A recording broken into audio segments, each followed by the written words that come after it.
The woman who destroyed my life just texted me 2 weeks before my wedding. So I'm Jasper and I'm getting married in 2 weeks to the most incredible woman I've ever met. Julia is a corporate attorney. She's brilliant. She's got this quiet confidence that just grounds me. And honestly, I never thought I'd find someone like her after what happened 6 years ago. But here's why I'm posting. 3 days ago, my ex-fiancée Ellie sent me a text message, completely out of nowhere. Just seeing her name pop up on my phone made my chest tight. The message said, "Jasper, I need to see you one last time, please. Everything isn't what you think it was." I haven't heard from this woman in 6 years, not a single word, and there's a damn good reason for that. 6 years ago, Ellie and I were supposed to get married. Everything was ready. The venue was paid for, my suit was hanging in the closet, her dress was perfect, our families were flying in. We'd been together for 4 years and I thought I knew her better than anyone. I was wrong. The night before our wedding, I realized I'd forgot to pick up the backup wedding band. I'd been staying at a hotel with my groomsmen, but the ring was still at the place Ellie and I had shared. No big deal, right? I just swing by, grab it, and head back. I used my key to get in around 10 p.m. The lights were on.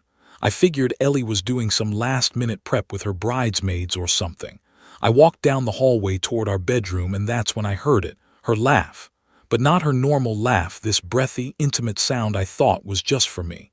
I opened the bedroom door. Ellie was in our bed, with my half-brother Victor. They weren't just caught in a moment. This wasn't the first time. I could see it in their faces when they saw me, not just shock but resignation, like they'd known this was coming eventually. I didn't yell, I didn't throw things. I just stood there for what felt like an hour but was probably 30 seconds. Victor started saying something, I don't even remember what. Ellie pulled the sheet up and started crying, saying my name over and over. Then Ellie said the one thing I'll never forget, the only words from that entire night that are burned into my memory. She looked at me with tears streaming down her face and said, "Jasper, I'm so sorry, but I never wanted to marry you. I wanted him. I've always wanted him." The wedding was tomorrow, and she was telling me I was never supposed to be the groom. I turned around and left. Didn't have it in me to stay and hear whatever excuse they were about to make. By midnight, I'd called the venue and canceled everything.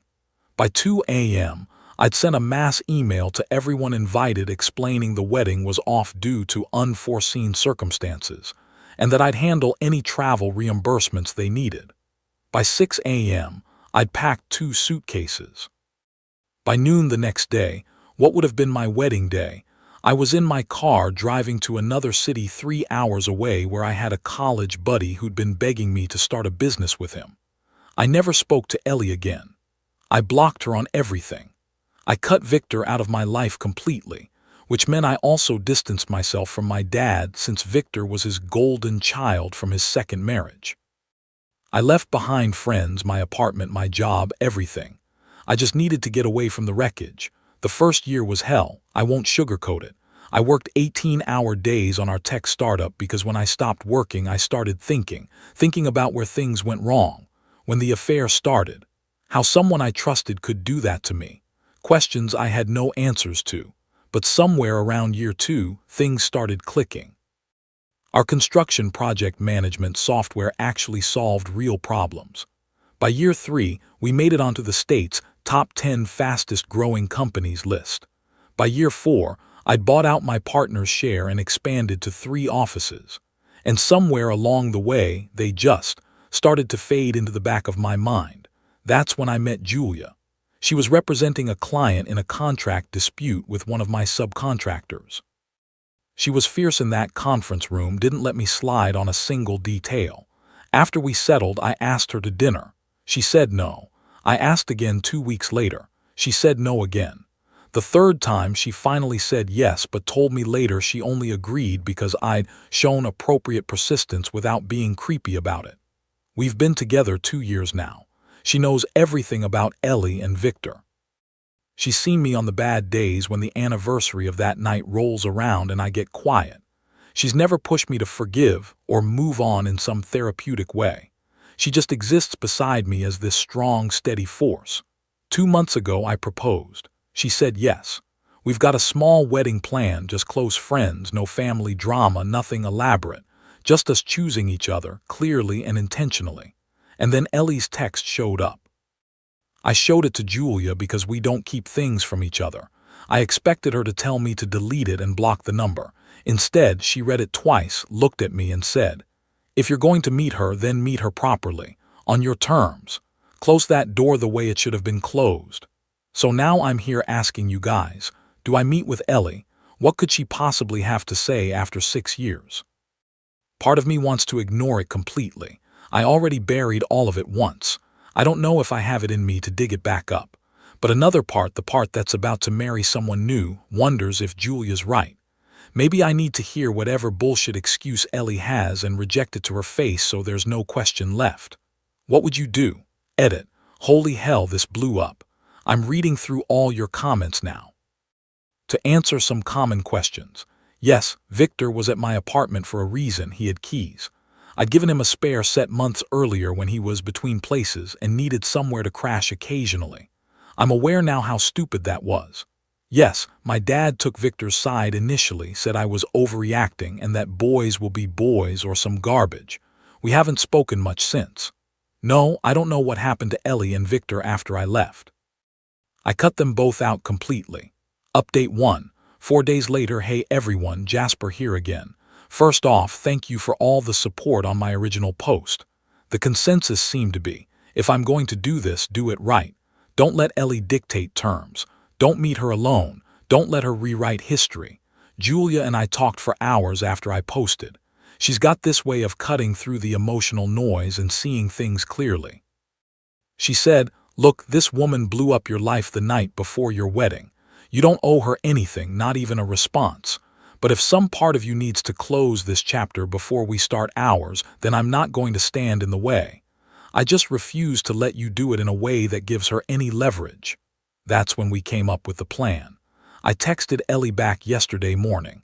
"I'll meet you tomorrow, 7 p.m. at the Edison Lounge downtown. Come alone." The Edison is this upscale cocktail bar in the financial district, public, professional, and nowhere close to anywhere we used to go together. Well, obviously. No nostalgia, no emotional manipulation. What I didn't tell her was that I wouldn't be alone either. Julia insisted on coming. She said, and I quote, "I'm not coming to defend you or fight your battles. I'm coming because I'm your future," and she needs to see that clearly. So yesterday evening we showed up at the Edison at 6:45 p.m. Julia looked absolutely stunning in a charcoal suit, hair pulled back, every inch the successful attorney. We took a large corner booth with good sightlines to the entrance. The plan was simple. I'd talk to Ellie, but I'd have my people visible at the same table. No private heart-to-heart. No chance for her to cry and manipulate me in some dark corner. Ellie showed up at 7:03 p.m. I barely recognized her at first. She looked diminished. 6 years ago, she was always put together, confident, vibrant. The woman who walked through the door looked like she'd aged a decade. Her clothes were nice, but not the designer brands she used to favor. No engagement ring. No wedding band. Her hair was different. But it was her eyes that got me. They had this desperate, hollow look. She saw me immediately, then saw Julia, then Michael and Dev. Her face fell. She walked over slowly, clutching her purse like a shield. "Jasper," she said quietly, I didn't realize you'd bring other people." "You said you needed to talk to me," I replied evenly. "So talk. This is Julia, my fiancée." Julia nodded politely but didn't extend her hand. Ellie looked at her for a long moment, and I could see something crumble in her expression. Could we talk privately?" Ellie asked, her voice shaking. "No," I said, not aggressively, just firmly. "Whatever you have to say, you can say here." She sat down across from us, and I could see tears already forming. "Jasper, I know what I did was unforgivable, but you need to know." "Ellie, I don't have time for this," I interrupted. "You sent me a message saying everything isn't what I think it was. So I'm here. Tell me what you came to tell me and let's be done with this." Ellie looked at Julia again, then back at me. "Victor and it wasn't supposed to happen. It just don't," I said, holding up a hand. "Do not tell me it just happened. I saw you, in our bed, the night before our wedding. There were wine glasses. You two were having a date night in our apartment. Don't insult my intelligence by pretending it was a moment of weakness. The tears came harder now. You're right. It wasn't the first time. It had been going on for 3 months. But Jasper, you have to understand. I don't have to understand anything, I said. What I understand is that you betrayed me with my own brother while planning to marry me. You let me pay for a wedding, you let my family fly in, you let me believe we had a future, and then you destroyed it all. I know, she said loudly, then lowered her voice when people looked over. I know what I did, and I've paid for it, Jasper. God, have I paid for it? That's when Julia spoke up. Paid for it how exactly? By having to face consequences for your own actions. Ellie shot her a look, then looked back at me. Victor left me, after you did, and everything blew up. He told me he never meant for things to get so serious and that he wasn't ready to settle down. I lost my job because people in our social circle found out what happened. Most of our friends took your side. My own parents barely speak to me. Hearing all that, and I felt nothing. I thought I'd feel satisfaction or vindication, but I just felt hollow. And what does that have to do with me? I made a mistake, she whispered. I've spent 6 years regretting it. I've been in therapy, I've worked on myself, I've tried to understand why I sabotaged something good, and I needed you to know that I'm sorry, that I understand what I destroyed, and that I hope. You hope what? Julia spoke for the first time, her voice sharp and controlled. That he'll forgive you so you can feel better about yourself. Ellie's eyes widened. I just wanted closure. No, Julia said, leaning forward slightly. You wanted absolution, there's a difference. You want Jasper to tell you it's okay, that you're not a bad person, that everyone makes mistakes. But that's not his job. He's not your therapist and he's not your priest. I reached over and put my hand on Julia's, a silent thank you. Then I looked at Ellie directly. You want me to say something that makes you feel less guilty, I said, but I can't do that. What you did 6 years ago changed the entire trajectory of my life. I left everything behind. I rebuilt from scratch, and honestly, I'm better for it now. The life I have, the business I built, the woman I'm about to marry, none of that would have happened if you hadn't done what you did. Ellie's face crumpled. So you're saying you're glad it happened? I'm saying I've moved on, I replied. Completely, I don't think about you anymore. I don't wonder what if. I don't carry around anger or hatred. You're nothing to me now. And that's not me being cruel, that's just the truth. Jasper, please, thank you for coming, I said, standing up. I mean that. I think I needed to see you one more time to realize how completely over this I am. But this is goodbye, Ellie, for real this time. Julia stood up beside me, then turned to Ellie with a look that could cut glass. From this point forward, you do not contact Jasper again. Not for closure, not for apologies, not for anything. We're getting married in 10 days and you are not going to be part of our lives in any capacity. Are we clear? Ellie just nodded, tears streaming down her face. We left her sitting there. The drive home was quiet. Julia held my hand the whole way. When we got back to our place, she poured us both a whiskey and we sat on the couch. How do you feel? She asked. Lighter, I admitted. Like I just put down something I didn't know I was still carrying. She smiled and kissed my forehead. Good. Now let's get married and never think about her again. We're getting married next Saturday. I'll update you guys after the wedding, assuming nothing else crazy happens between now and then. Edit. Some people are asking if Victor tried to reach out too. Yeah, about an hour after I got home, I got a text from an unknown number. It was him. I heard you met with Ellie. We should talk too. I need to explain. I blocked the number immediately. One Ellie is already enough. I'm not interested in whatever he has to say. Update 2. 6 days later, I didn't think I'd need to post again so soon. But the situation with Ellie apparently wasn't as finished as I thought. After our meeting at the Edison, I figured that was it. Clean break, door closed, moving forward. But 2 days later, things got complicated in a way I didn't expect. My dad called. For context, my father and I have barely spoken in 6 years. When everything happened with Ellie and Victor, he didn't hesitate to take Victor's side completely. Told me I was overreacting, that these things happen, and that I needed to be the bigger man and work it out with family. When he found out I was leaving the city, he said I was running away from my problems. We've exchanged maybe 10 words total since then, awkward text messages on birthdays and holidays, nothing substantial. So when his name appeared on my caller ID, I almost didn't answer. But Julia was sitting next to me, and this probably sounds stupid. I didn't want her to think I was running away from him. "Jasper," my dad said when I picked up. His voice sounded tired. "Victor told me you met with Ellie last week." And I kept my voice neutral. "He's really struggling right now. He's asking if you'd be willing to talk to him. He wants to apologize, try to make things right before your wedding so the whole family can be there to congratulate you." I actually laughed. Not a mean laugh, just genuinely incredulous.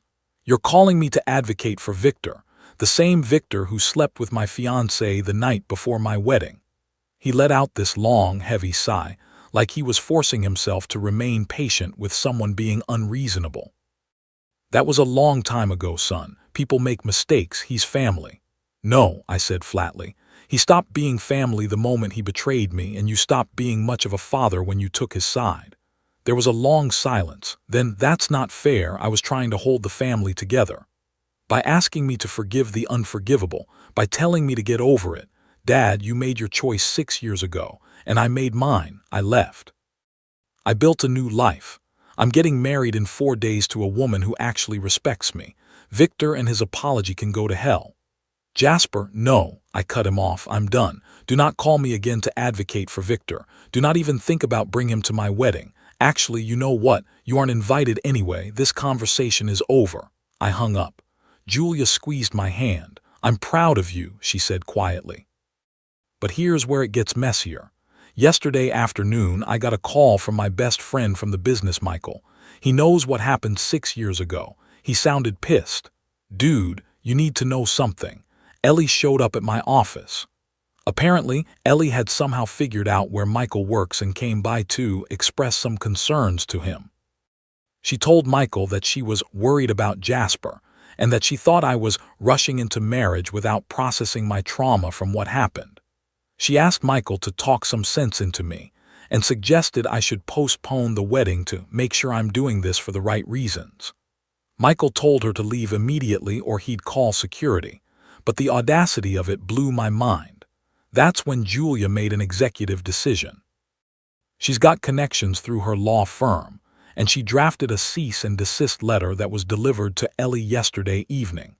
The letter essentially states that any further contact with me, my fiancé, or any of our friends or associates will be considered harassment and will result in legal action. Julia didn't ask me first, she just did it.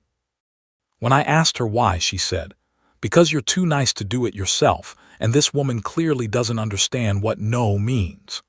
I married the right person. This morning, I got a long email from Victor.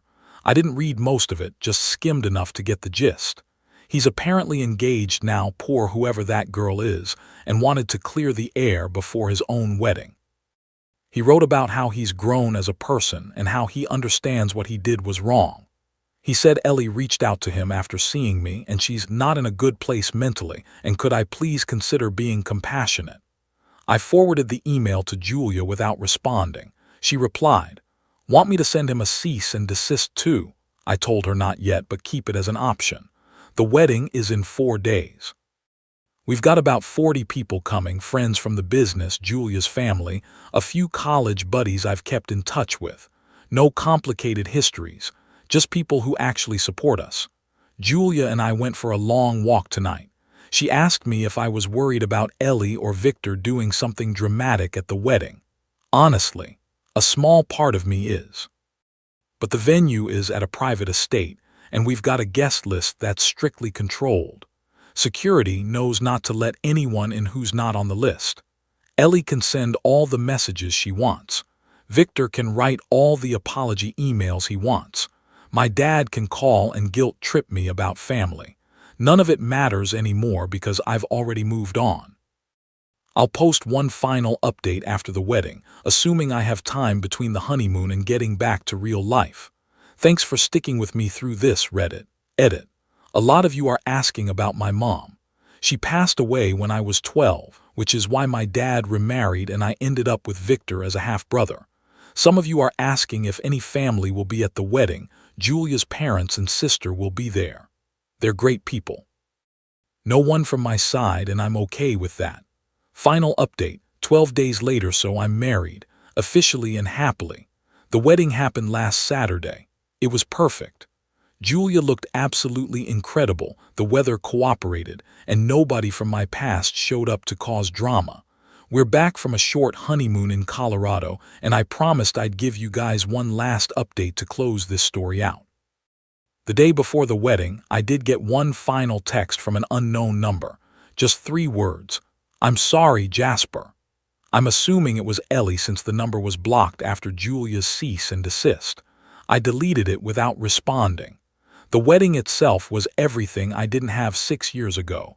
Simple, intentional, and full of people who genuinely wanted to be there. My best man Michael gave a speech about how I rebuilt myself from ashes like a phoenix in a business suit. Julia's sister cried. I almost did too.